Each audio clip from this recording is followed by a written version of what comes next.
Now for a couple of unrequited love poems, a little change of pace. So that first section was for 4 men who were very influential in my life. And so we'll end on some lighter notes. A couple of unrequited love poems and a couple of poems to the newest love of my life, my currently 7-year-old grandson. Plus one, the cello lesson. So I was on Block Island for a number of workshops at the beginning of this year. And I've done workshops out there quite a number of times over the years. It's really an extraordinary place. And this particular weekend, one of the teachers who was teaching a program there was improvisation, musical improvisation, was David Darling, who's an internationally known cello player, an extraordinary human being. And he offered private cello lessons that weekend as a part of, to the participants who were there. So I had a cello lesson, the cello lesson. Standing behind me, he leans, left hand over mine to guide my hand along the neck of maple, extended A, then D, then G, his right hand on mine, on the bow, on the cello, and when we move in unison, everything vibrates. The long forgotten tuning fork of this body, a clamor of heartbeat and resonance, caught in the complex symmetry between lover and his beloved. He is really in love with his music. He just in January won a Grammy for one of his newest CDs. He's a new age musician, and he's very active in terms of world peace efforts. You can look him up on the internet. He's a very cool guy. These next two pieces are part of a book that will be coming out shortly. It's an anthology called Crush. And about 2 years after, about a year and a half after I had been widowed, I was working with somebody, and unexpectedly, after working with them for a while, I found that I had this unrelenting crush. Only I'm old enough to be his mother.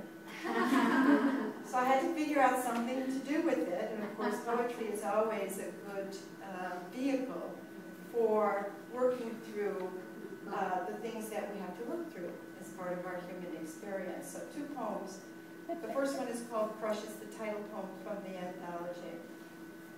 Your copper skin, the dusk sky, your brown eyes, a hint of rain, your mouth from a distance, the moon hidden. In the parking lot, we talk shop at the end of a long day as we lean each to our own car, your smile, gray clouds overhead. And I want to ask, do you have to be somewhere? We might go for a drink, a late dinner, in the otherwise empty lot, away from the bright lights of corporate offices, atriums, a kiss imagine. In the end, all I manage is good night. 10 years from now, with a quote from Dee Carstensen, who's a phenomenal harpist and vocalist. I saw your children in the sunset, and the sky was full of voices. This last day, after 2 weeks of near silence between us, blushed cheeks, yours, you looking away more often than not, I come hoping your leaving will kindle a kind of courage. So let me explain that.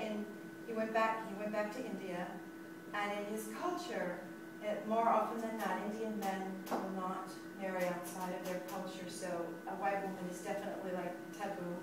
An older woman is also taboo in their culture. So there was a lot of tension between us, but it wasn't anything that either of us were going to pursue. Mine for my reasons, his for his reasons. His were very much culturally driven.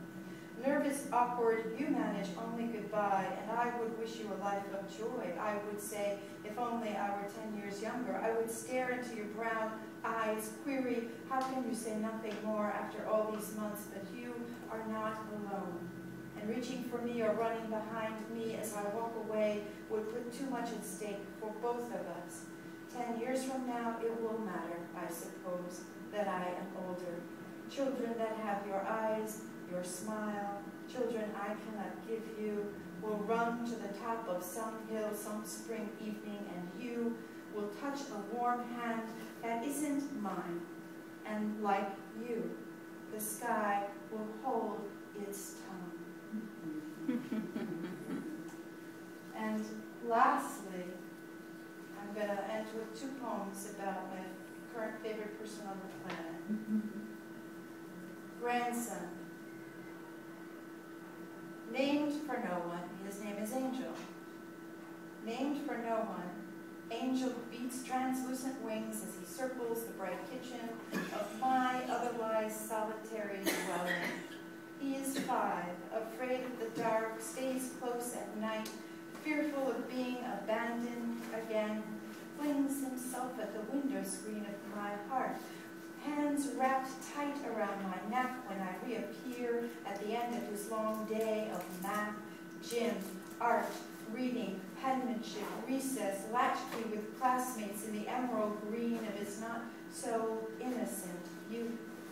During car rides, darting to and from, we deliberate nature, stars, which to wish upon, what distinguishes a good wish from a bad. Is the joker in real life the universe?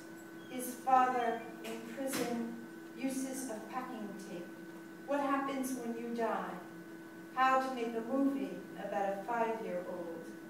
And I dismiss his insistence that it was his brain that spelled that swear word learned from an older kid at school and not himself. He is the most perfect imperfection, this dragonfly of a grandson, this symphony of persistent curiosity, this unexpected antidote for everything.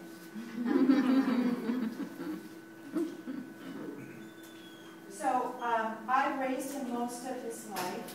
He's been in and out of my house a number of times, and he was in the house frequently and for long periods of time when Peter was alive. And so we still talk about Peter a lot. Peter's very much had an influence on his life. And this is a question that he asks me all the time. The poem is titled Favorite Person. Who's your favorite person, Grandma?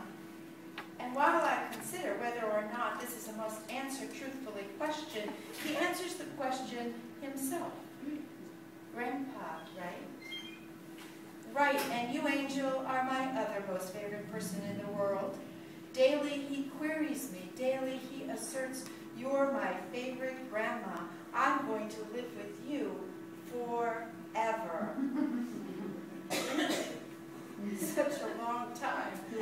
I'm going to be Peter Parker and Bruce Wayne, a fireman, own a grocery store, run a daycare, and invent a machine that I put in my mouth. I'm quoting everything.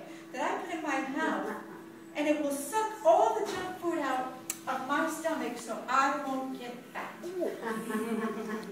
Such big plans for a 5-year-old as he delights me with his aspirations. He has so many. He is wide-eyed, and why not? He's hopeful and sways me from my middle-aged cynicism. He's a talker in make-believe kingdoms manifest at every corner. I am more teacher than parent, more co-adventurer than grandmother. I am his beloved. Give me a child until he is 7, and he will be forever mine, goes the Jesuit, saying. It's funny, he's actually not 7. Truly, this child, this angel, belongs to no one. Not me, not his parents, not his K-12 teachers, nor the passers-by. And when he demands too much of me, and I scold, this is all true stuff, by the way, the world doesn't revolve around you, you know. He quickly and willfully asserts it does too. And